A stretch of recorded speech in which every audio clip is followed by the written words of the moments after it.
Chers membres d'Église et chers amis, bonjour.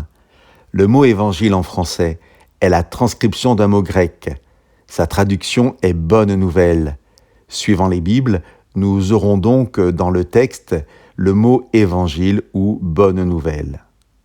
Ce mot est employé 3 fois dans le premier chapitre de la lettre de Paul aux Galates et le verbe qui s'y rattache 7 fois.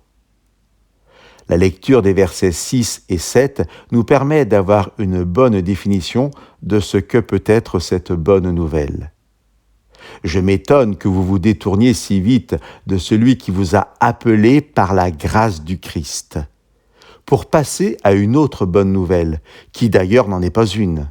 Il y a seulement des gens qui vous troublent et qui veulent pervertir la bonne nouvelle du Christ. La bonne nouvelle est l'œuvre et l'initiative première de Dieu. Elle est définie ici comme Dieu qui nous appelle par la grâce du Christ.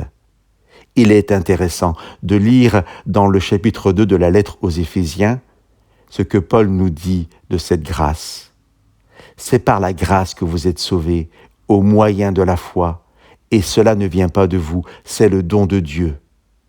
L'Évangile, la bonne nouvelle, c'est donc Dieu qui nous appelle, par la connaissance et l'œuvre de Jésus-Christ, à accueillir un salut entièrement gratuit, premier, total et efficace.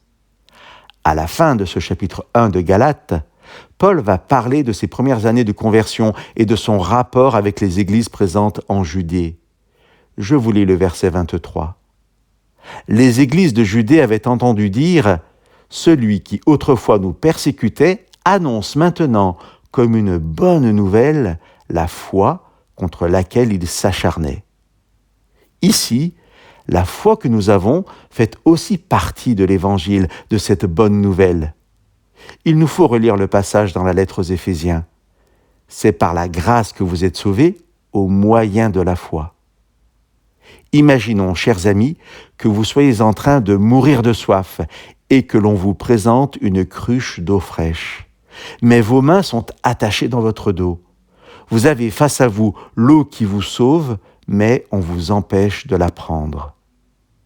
La grâce de Dieu est l'unique source du salut et de la vie, et la foi est ce que Dieu nous donne pour prendre, pour saisir, pour accepter cette grâce.